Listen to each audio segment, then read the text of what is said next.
Hello, my name is Martin and welcome back to another video.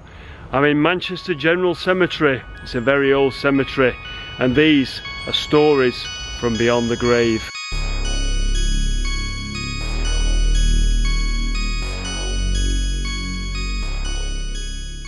So Manchester General Cemetery is old, it's very old. In fact, I don't think you can be buried here anymore unless you own a family plot. The first burials in here were in 1837 and it was that of a 9-year-old girl and a stillborn baby. It's located just off Rochdale Road in Harper Hay and it really is an amazing place, and there's a group of people, the Friends of Manchester General Cemetery, that have done some research into the graves around here, and believe me, the stories are unbelievable. They range from the bizarre to the extremely sad. So today I'm going to tell you a couple of these stories because they were quite amazing to read. So one of the most bizarrest stories, or one of the most bizarre people that are buried here in this cemetery, is that of Hannah Beswick. She was known as the Manchester Mummy and she was buried 110 years after she died. She probably died sometime in the 1700s, and like most people around that time, she had a fear of being buried alive. In fact, she had her own physician, so she must have been fairly wealthy, fairly rich.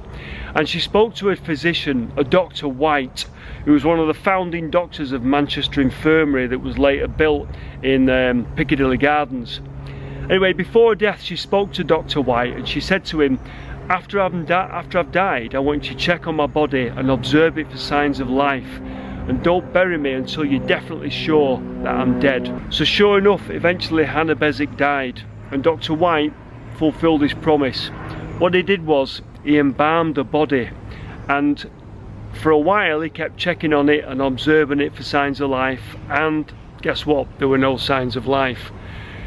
But quite bizarrely, and I think this could probably only happen in Victorian times, in early Victorian times, he encased the body in a grandfather clock in his living room, which he would occasionally open for visiting strangers and people, dignitaries, that would look upon it with great curiosity. Real Victorian story this, isn't it? Anyway, Dr. White eventually died and the body went over to what was going to be the Manchester University. I think it was Owens College, and it was the natural history project of the Owens College, and they kept it for a while, and eventually there was no more interest in the body of Hannah Beswick, so she was buried here in Manchester General Cemetery. And by then obviously they decided there was definitely no signs of life, and she was known as the Manchester Mummy because they imagine when they buried her 110 years later, she looked pretty dreadful, quite bizarre.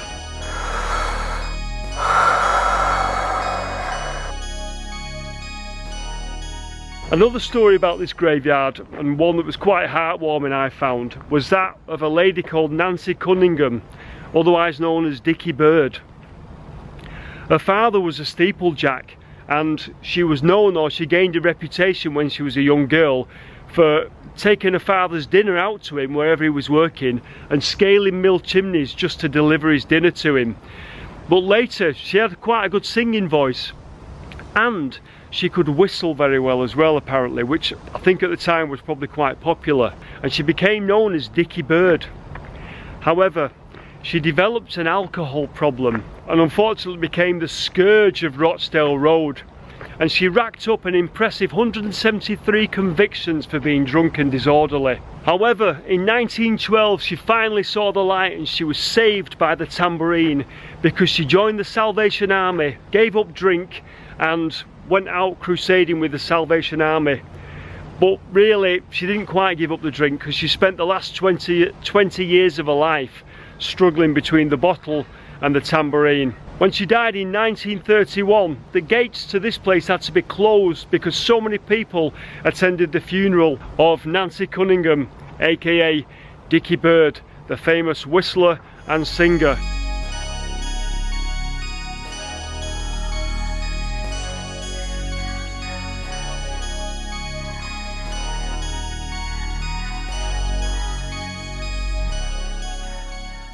So I'm right at the back of the graveyard now, and the ground here is quite uneven. And the reason the ground is uneven is because here is all the common graves. This is where the poor people were buried. This is where there's no memorial stones, there's very few records, and all that's left of the hundreds and hundreds of people that are buried in these unmarked graves is just this uneven ground, really.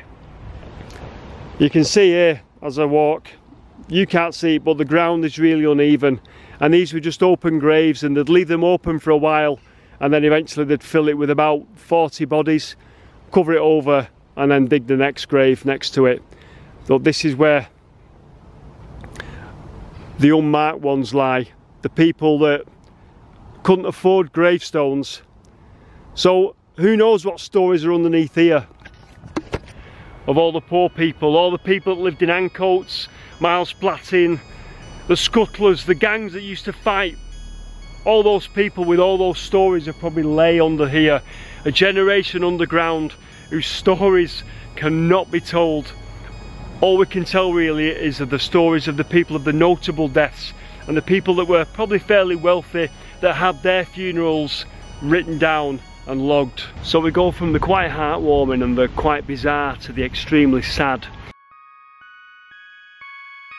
Probably one of the saddest stories in this graveyard are that of 3 names buried in one grave: Henry, Richard and Hilda Caldwell. And they were associated with the Manchester boiler explosion in 1916. And no, I'd never heard of it either. Basically, Henry Caldwell was a boiler stoker, and he lived on Sanitary Street in Ancoats in Manchester, which later got renamed to Anita Street. But nonetheless, he was working in a building in Manchester city centre stoking the boiler, and he'd taken his 2 children with him to work. We don't know why he'd taken them to work, but he had done. Unfortunately, while he was doing his work, the boiler exploded. All 3 of them were taken to Manchester Royal Infirmary, which is the old infirmary, which again is in Piccadilly Gardens, well, was in Piccadilly Gardens. The little boy, aged 10-year-old, Richard, died almost immediately of his injuries. Unfortunately, Henry and his daughter Hilda died later the same day. Such were the terrible burns and scalds that they sustained, they couldn't keep them alive for more than a day. They must have died terrible, terrible deaths. And they were all buried here in one grave together here in Manchester General Cemetery. But the story goes on because they left behind a wife who had 5 other children to support back in those days, and one of them was a babe in arms. The explosion had taken place at Prince's Buildings in Manchester on John Dalton Street in Manchester, and the people that worked there decided that they felt such compassion for the mother that was left behind, they would raise some money. And they raised £158 and 10 shillings for Henry Caldwell's wife, and it was to be overseen by an insurance broker, a Mr. Kerridge, who would ensure that she was given 10 shillings a week to raise the rest of the children. So despite a horrific accident, at least the people raised some money, and she got a little bit of compensation, if you like, which just shows that even though there were terrible times, there was still altruism and sort of charity in the day. So yeah, it just got me, that one, because it was so sad that he's taken his kids to work for the day, and then the boiler had exploded and they died such horrific deaths. And although we mock health and safety these days, there is something to be said for it, isn't there? And this stone that I'm next to here is a memorial stone to a baby. And the people that have researched this cemetery can't find anything definite documented about what this memorial stone is about, but it's definitely a baby, although it's really worn now over the ages. But there are 2 stories that have come down through the ages about this baby, and they're both quite sad really. Story version number 1 is that the mother, after nursing the baby all night, was exhausted, was sat by the fire with the baby on her lap. She fell asleep and the baby rolled off her knee and into the fire and perished in the flames. The second story is that the child was unwanted, and either the mother or the father, in a fit of rage and a fit of despair, threw the baby into the fire, and again it perished. Both stories about the baby perishing in the fire seem to hold true. so it could well have been the case.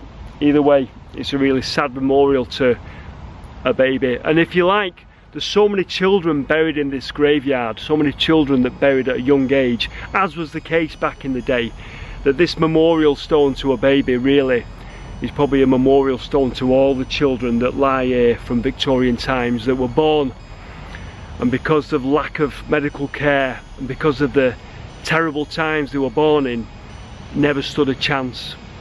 So this memorial stone to a baby is probably quite poignant really.